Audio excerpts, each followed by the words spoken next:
తిరుపతిలో అంటే మన తెలుగు రాష్ట్రాలే కాకుండా ఇతర రాష్ట్రాల నుంచి కూడా భక్తులు తండోపతండాలుగా వచ్చి కలియుగ ప్రత్యక్ష దైవమైనటువంటి ఆ శ్రీవారి దర్శనం కోసం ఎంతగానో వేచి చూస్తూ ఆహారం లేకపోయినా సరే ఆ దర్శనాన్ని దర్శించుకుంటే మోక్షాన్ని పొందొచ్చు అనే ఒక నమ్మకంతో ప్రతి సంవత్సరం హిందువుల యొక్క ఒక నమ్మకం వైకుంఠ ఏకాదశి నాడు ఉత్తర ద్వారంలో నుంచి ఆ స్వామివారిని ఆ శ్రీవారిని సందర్శించుకుంటే మనం చనిపోయిన తర్వాత మోక్షాన్ని పొందుతామనే ఒక దృఢ నమ్మకంతో ప్రజలందరూ కూడా ఎక్కడెక్కడో నుంచి తరలొచ్చి ఆయన దర్శనం కోసం వేచి చూస్తూ ఉన్నటువంటి సందర్భం. మరి అటువంటి సందర్భంలో ఎప్పుడు చూడని విధంగా, ఎన్నడూ చూడని విధంగా, అంటే తిరుమల తిరుపతి దేవస్థానంలో కానీ, అంటే తిరుపతికి సంబంధించి గత చరిత్రలో ఎప్పుడు చూడని విధంగా నిన్న ఒక దారుణమైనటువంటి సంఘటన చోటు చేసుకోవటం మనందరం చూస్తున్నాం. నిజంగా అది ఎంత దారుణం అంటే, దైవ దర్శనానికని చెప్పి భక్తులు ఎంతో శ్రద్ధాభక్తితో దేవుని పైన దృఢ సంకల్పంతో, దృఢ విశ్వాసంతో, వాళ్ళ సాయశక్తుల ఎంత రద్దీగా ఉన్నా సరే చాలా ఓపికతో స్వామివారి దర్శనాన్ని చేసుకుని ఆయన ఆశీస్సులు తీసుకోవాలని, ఆ అదృష్టాన్ని కల్పించాలని ఎంతో పరితపిస్తున్నటువంటి భక్తులకి ఎన్నడూ చూడని విధంగా ఒక సంఘటనని చూడడం నిజంగా చాలా బాధాకరమైనటువంటి విషయం. ప్రతి ఒక్కరు కూడా ఈ సంఘటనని చూసి కలత చెందని వాళ్ళంటూ ఎవ్వరూ ఉండరు నాకు తెలిసి. ఎందుకంటే నిన్న తిరుపతిలో దాదాపు ఒక 6 మంది దాకా తొక్కిసలాటలో చనిపోవడం అనేది చాలా బాధాకరం. అదేవిధంగా ఇది యొక్క కేవలం నిర్లక్ష్యానికి ప్రతీకగా ఈరోజు అమాయక భక్తుల ప్రాణాలు గాల్లో కలిసిపోవడానికి గల కారణమైంది. అందులో 5 మంది దాకా మహిళలు ఉండటం, అంతేకాకుండా 47 మంది దాకా, దాదాపు 47 మంది దాకా తీవ్ర గాయాలతో ఈరోజు చికిత్స పొందుతున్నటువంటి సందర్భం. దీనంతటికీ గల కారణం ఏమి అంటే, ప్రతి ఒక్కరు కూడా గమనించాలి. గత చరిత్రలో ఎన్నడూ జరగని విధంగా ఈరోజు విపరీతమైనటువంటి, ఎక్కడ చూసినా సరే, అంటే ఈరోజు తిరుపతిలో జరిగింది. గతంలో మహిళలపైన దాడులు కానీ, రోడ్డుపైన అతి దారుణమైనటువంటి హత్యలు కానీ, అలాగే ఇక్కడ ముప్పు ప్రాంతాల్లో ఉన్నటువంటి విజయవాడలో వరదలు రావడం కానీ, నిజంగా పెద్దవాళ్ళు ఊరికే చెప్పింది కాదు ఇది సామెత. పిల్లొచ్చిన వేళ గుడ్డొచ్చిన వేళ అని చెప్పేసి సామెత చెప్తూ ఉంటారు. ఎక్కడ చూడని విధంగా, ఎప్పుడు చూడని విధంగా ఇలాంటి సంఘటనలు, వరుస సంఘటనలు జరుగుతూ ఉంటే ఇది ఏ విధంగా తీసుకోవాలి, ఇది ఎవరి నిర్లక్ష్యం వల్ల ఇటువంటి సంఘటనలు జరుగుతున్నాయని ప్రతి ఒక్కరు కూడా గమనించాలి. ఇది టీటీడీ యొక్క నిర్లక్ష్యమా, లేదంటే వెంకన్న చౌదరి గారి నిర్లక్ష్యమా? గత 5 సంవత్సరాల నుంచి కూడా, అంటే వైఎస్ఆర్సీపీ ప్రభుత్వం ఉన్నప్పుడు కూడా ఏ 5 సంవత్సరాల్లో ఎన్నడూ కూడా వెంకటేశ్వర స్వామిని దర్శించుకొని ఒక వీర భక్తుడు, అంటే గవర్నమెంట్ రాజకీయాల్ని భక్తికి ముడిపెడుతూ వెంకటేశ్వర స్వామి వీరభక్తుడట. గత ప్రభుత్వంలో ఉన్నప్పుడు ఎన్నడూ కూడా 5 సంవత్సరాల్లో ఒక్కసారి కూడా మరి ఆ భక్తుడు వెంకటేశ్వర స్వామిని దర్శించుకుని భక్తుడు, ఏ విధమైనటువంటి బాధ్యత లేనటువంటి వ్యక్తి, కనీస నాలెడ్జ్ కూడా లేనటువంటి వ్యక్తిని ఈరోజు ఒక టీటీడీ చైర్మన్గా నియమించి కేవలం ఒక మద్దతుదారుడు, ఒక సపోర్టర్గా ఉన్నారని చెప్పేసి స్వార్థంగా టీటీడీ చైర్మన్ పదవిని, అతి మహోన్నతమైనటువంటి పదవిని కట్టబెట్టి ఈరోజు మాట్లాడుతున్న వైఖరి ఎలా ఉందంటే మీరే గమనించాలి.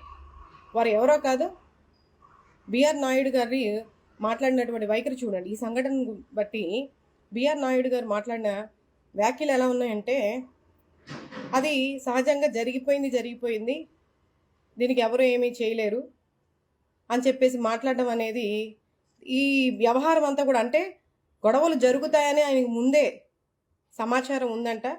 అందుకని పోలీస్ వారికి కూడా గట్టిగా చెప్పడం జరిగిందంట. వారు కూడా దాదాపు 5,000 మందికి పైగా పోలీస్ వారిని మేము ఇక్కడ భద్రతను పెట్టడం జరుగుతుందని చెప్పేసి వారు కూడా సందేశం ఇవ్వడం జరిగిందంట. మరి ఇదంతా చూస్తూ ఉంటే ముందుగానే ఆయనకి సమాచారం ఉంటే ఈ విధమైనటువంటి కట్టుదిట్టమైనటువంటి చర్యలు ఎందుకు తీసుకోలేదు అంటే భక్తుల పట్ల నిర్లక్ష్యత కేవలం చాలా స్పష్టంగా కనిపిస్తూ ఉంది. ఆయన ఇంకో మాట కూడా చెప్పడం జరిగింది. ఏమని? రాజకీయాన్ని ఉద్దేశించి రాజకీయంగా నేను మాట్లాడదలుచుకోవట్లేదు, దీన్ని రాజకీయం చేయొద్దని చెప్పేసి మాట్లాడుతూ ఉన్నారు. రాజకీయంగా చేస్తున్నది మీరు. ఈరోజు మీరు పదవి తీసుకున్న మొదటి రోజునే రాజకీయం గురించి మాట్లాడుతూ ఉన్నారు. మా టీడీటీ చైర్మన్ అయి ఉండి కూడా ఈరోజు చేస్తున్నటువంటి మీకు ముందే సమాచారం ఉండి కూడా ఇంతమంది జనాలు దాదాపు శ్రీవారి దర్శనానికి ప్రతిరోజు 60 నుంచి 70,000 మంది దాకా దాదాపు 1,00,000కి దగ్గరగా సందర్శించుకుంటూ ఉంటారు. మరి స్పెషల్ డే అయినటువంటి వైకుంఠ ఏకాదశి నాడు ఖచ్చితంగా నలుమూల ప్రాంతాల నుంచి ఇతర రాష్ట్రాల నుంచి కూడా ఆ శ్రీవారిని దర్శించుకోవడానికి ఎంతోమంది ఎదురు చూస్తూ సంవత్సరం పాటు కూడా ఎదురు చూస్తూ వాళ్ళకు ఉన్నటువంటి చిన్నపాటి వ్యక్తుల దగ్గర నుంచి అంటే రోజువారి కూలీల దగ్గర నుంచి గొప్పవారందరూ కూడా ఆ స్వామివారి దర్శనాన్ని సందర్శించుకోవాలి. ఆ ప్రత్యేకమైనటువంటి రోజుని దర్శనం చేసుకొని మోక్షాన్ని పొందాలి, చనిపోయిన తర్వాత మోక్షాన్ని పొందాలని కోరుకుంటారే తప్ప ఈరోజు ఉచిత టికెట్లు అని చెప్పేసేసి వైకుంఠ ఏకాదశికి ఉచిత టికెట్లు అని చెప్పేసేసి వాళ్ళకి కనీస సౌకర్యాలు లేకుండా వాళ్ళకి ఆహారాలు కానీ పానీయాలు కానీ అందించకుండా చాలా ఇబ్బంది పెడుతూ ఒక దొడ్ల సావడిలాగా అంటే ఒక పశువులన్నింటినీ కూడా ఒక చోట పెట్టేసి నిర్బంధించినట్టుగా ప్రజలందరినీ కూడా భక్తులందరినీ కూడా చాలా దారుణంగా వాళ్ళని పొద్దునుంచి కూడా వేచి ఉండేలాగా చూసి ఉచిత టికెట్లు అని చెప్పేసి ఎంత దారుణంగా ఒక్కసారిగా గేటుని వదలడం వల్ల ఈరోజు తొక్కిసలాట జరిగి ఎంతమంది గాయాలు పాలయ్యారు, 6 మంది చనిపోతున్నారంటే వాళ్ళ కుటుంబ సభ్యులకి వీళ్ళు ఏ విధమైనటువంటి సమాధానం చెప్తారు? ఇది ఎవరి వైఖరి? మన టీటీడీ బోర్డు యొక్క అంటే తిరుమల తిరుపతి దేవస్థానం యొక్క వైఖరియా, నిర్లక్ష్య వైఖరినా, లేదంటే మన కూటమి ప్రభుత్వం యొక్క వైఖరి అని చెప్పుకోవాలా? ఎవరి వైఖరి? ఇదంతా పక్కన పెడితే కొంతమంది మాట్లాడుతున్నారు, దీని మీద విమర్శలు చేస్తూ ఉన్నారు కదా. ముఖ్యంగా కాంగ్రెస్ సీనియర్ నేత చింత మోహన్ గారు మాట్లాడడం చాలా ఆశ్చర్యానికి గురి చేస్తూ ఉంది. ఆయన అన్న మాటలు ఏంటంటే, ఇది వాళ్ళకి తిండి తిప్పలు లేకుండా నిన్న పొద్దు నుంచి ఎక్కడెక్కడో దూరాల నుంచి వచ్చినటువంటి వ్యక్తులు భక్తులందరూ కూడా ఆ వేచి ఉండడంలో ఉండి షుగరు బీపీ డౌన్ అయిపోయి వారంతట వారే అంట అక్కడ పడిపోయారంట, చనిపోయారంట. ఎంత అజాగ్రత్తగా మాట్లాడుతున్నారంటే, ఎంత నిర్లక్ష్య ధోరణిలో మాట్లాడుతున్నారంటే కళ్ళేమన్నా మూసుకుపోయినాయి అనేది కూడా అంటే వీళ్ళు మాట్లాడే ధోరణి చూస్తుంటే టీవీలో ఆ రకంగా చూపిస్తూ ఉంటే కళ్ళు కూడా కనిపించిన విధంగా ఈరోజు మాట్లాడుతూ ఉన్నారు. షుగర్లు బీపీలు వచ్చి భక్తులంట వాళ్ళంతటి వాళ్ళే ఈరోజు కొత్తగా భక్తులు మరి షుగర్లు బీపీలతో ఈరోజే కొత్తగా వచ్చారు. గతంలో ఎన్నడూ జరగని విధంగా ఈరోజే తిండి లేకుండా లైన్లో నిలబడి ఈరోజే కదా కొత్తగా వచ్చింది. ఎంత దారుణంగా మాట్లాడుతున్నారో ఒక్కసారి ప్రతి ఒక్కరు కూడా ఆలోచించాలి.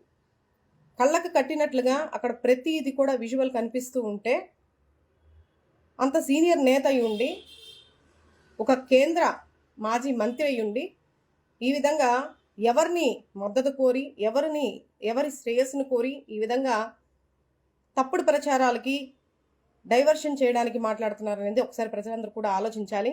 కళ్ళకు కట్టినట్లుగా అంత క్లియర్గా అంత స్పష్టంగా అక్కడ కనిపిస్తూ ఉంది. ప్రజలు ఏ విధంగా ఇబ్బందులు పడ్డారు, వాళ్ళని ఏ విధంగా నిర్బంధించారు, క్యూ లైన్లు కూడా సరిగా లేనటువంటి పరిస్థితి, అక్కడ రక్షణ భద్రతకై పోలీసు వారు తీసుకున్నటువంటి కట్టుదిట్టమైన చర్యల్లో విఫలమయ్యారనేది అంత స్పష్టంగా కనిపిస్తూ ఉన్నా, మరీ ముఖ్యంగా మహిళలకి మగవారికి సపరేట్ క్యూ లైన్లు పెట్టకుండా అందరినీ ఒకే చోట గుంపులుగా పెట్టేసేసి ఒక్కసారిగా గేటు వదిలేయడం వల్ల వాళ్ళకి పొద్దున్నుంచి ఎటువంటి సౌకర్యాలను కల్పించకుండా, వాళ్ళకి సరైన టయానికి ఆహారాన్ని అందించకుండా, నీరుని అందించకుండా, తాగడానికి మంచినీరుని అందించకుండా వాళ్ళని లైన్లోనే ఉండి చాలా ఇబ్బంది పడి ఒక్కసారిగా గేటు ఓపెన్ చేయడం వల్ల ప్రతి ఒక్కరూ కూడా నాకే అని చెప్పేసి ఈరోజు ఒకళ్ళ మీద ఒకళ్ళు పడి ఎంతోమంది తీవ్ర గాయాలతో హాస్పిటల్లో చేరి 6 కుటుంబాల్లో విషాదమైనటువంటి సంఘటన ఈరోజు చోటు చేసుకుంటోంది. మరి దీనికి కారణం ఎవరండి? దీనికి కారణం ఎవరు? దీనికి కూడా జగన్మోహన్ రెడ్డి గారి కారణమా? ఇంకా చెప్పలేదే. మరి మన హోంమంత్రి గారు చెప్తున్నారు ఇప్పుడు కుట్ర కోణంలో కూడా ఆలోచించాల్సినటువంటి విషయం సందర్భం ఉందని చెప్పేసి. అంటే ఇందులో కూడా జగన్మోహన్ రెడ్డి గారి పాత్ర ఏమైనా ఉన్నదనేసి వీళ్ళ యొక్క ఉద్దేశం. ప్రజలు గమనించాలి. ఈరోజు ఇంత దారుణమైన పరిస్థితి ఎన్నడూ కూడా జరగలేదు. ఇలా చూసుకుంటే కనుక ప్రతి తొక్కిసలాటలో ఎక్కడ చూసినా సరే దాదాపు అంటే ముందు జాగ్రత్త చర్యలు అంటే ఒక స్పెషల్ డే ఉన్నప్పుడు ముక్కోటి ఏకాదశి అంటే వైకుంఠ ఏకాదశి వస్తుంది, ఒక పర్వదినం, హిందువులందరికీ కూడా ఒక మంచి శుభదినం అనేసి తెలిసినప్పుడు దానికి ముందు జాగ్రత్త చర్యల్లాగా ఎందుకు తీసుకోలేదు? ఎందుకు కట్టుదిట్టమైనటువంటి భద్రతను తీసుకోలేదు? ఇది పోలీస్ శాఖ వారి యొక్క నిర్లక్ష్యమా, లేదంటే కూటమి ప్రభుత్వం యొక్క నిర్లక్ష్యమా? ఎవరి నిర్లక్ష్యం వల్ల ఈరోజు 6 కుటుంబాల్లో విషాదం నెలకొన్నది? కేవలం నష్టపరిహారం అనౌన్స్ చేసేసి ఒక 25 లక్షలు నష్టపరిహారాన్ని ఇచ్చేస్తానని చెప్పేసి పోయిన వారిని తిరిగి తీసుకురాగలరా? ఎందుకు ఇంత నిర్లక్ష్య వైఖరితో ఈరోజు ప్రభుత్వం నడుస్తూ ఉంది? గతంలో చూసుకున్నప్పటికీ కూడా వీళ్ళ యొక్క కూటమి యొక్క నిర్లక్ష్య వైఖరి ఎలా ఉంది అంటే, గతంలో గోదావరి పుష్కరాల్లో కనుక చూసుకుంటే ఎంతోమంది దాదాపు 27 మంది దాకా పుష్కరాల్లో తొక్కిసలాటలో కూడా ఇలాగే చనిపోవడం జరిగింది. తర్వాత కందుకూరుకి సంబంధించి తెలుగుదేశం వారి ఒక సభ పెట్టినప్పుడు అందులో కూడా తొక్కిసలాటలో చనిపోవడం జరిగింది, గుంటూరులో. కానీ అదేవిధంగా విజయవాడ సింగినగర్ మొన్న వరద ముంపు ప్రాంతాల ముందుగానే వరదకి గురి కాబోతున్నాయని చెప్పేసి తెలిసి కూడా హెచ్చరికలు ఉన్నా కూడా వాళ్ళకి ఒక ఇన్ఫర్మేషన్ ఉన్నా కూడా అధికారులు ఇన్ఫర్మేషన్ ఇచ్చినా కూడా ఎటువంటి చర్యలు కూడా తీసుకోకుండా, ముందస్తు చర్యలు తీసుకోకుండా, కనీసం పునరావాస కేంద్రాలు కూడా ఏర్పాటు చేయకుండా దాదాపు 300 మందికి పైగా ప్రాణాలు బలికొన్నటువంటి సందర్భం. మరి ఇవన్నీ కూడా నిర్లక్ష్య వైఖరిగా కనిపించట్లేదా? ఈరోజు చూస్తే ఎప్పుడు చూడని విధంగా అతి పవిత్రమైనటువంటి శ్రీవారి సన్నిధిలో ఈ విధంగా జరగడం అనేది నిజంగా చాలా ఆశ్చర్యానికి గురి చేస్తూ ఉంది. ఒకప్పుడు అన్నారు కదా, జగన్మోహన్ రెడ్డి గారు వెళ్తూ ఉంటే డేరాలు కట్టుకొని పోలీసు శాఖ అంతా కూడా అక్కడే పోలీస్ సిబ్బంది అంతా కూడా అక్కడే కాపలాగా ఉన్నారు, అధికారుల చుట్టూ తిరుగుతున్నారని చెప్పేసి మీరు మాట్లాడడం జరుగుతూ ఉంది. మరి ఈరోజు మీరేం చేస్తున్నారు? పోలీస్ శాఖ ఏమైంది? పోలీస్ సిబ్బంది అంతా కూడా ఏమైంది? రక్షణ భద్రత కల్పించడంలో ఎందుకు విఫలమయ్యారు? మీరు క్యూ లైన్లు పెడితే దాన్ని సక్రమంగా ఎందుకు మీరు నిర్వర్తించలేకపోయారు? ఇది ఖచ్చితంగా ప్రభుత్వ యొక్క నిర్లక్ష్య వైఖరి అని చెప్పుకోవచ్చు. ఇందులో ఎటువంటి సందేహం లేదు. ప్రతి ఒక్కరూ కూడా దీన్ని తీవ్రంగా ఖండించాల్సినటువంటి అవసరం ఎంతైనా ఉంది.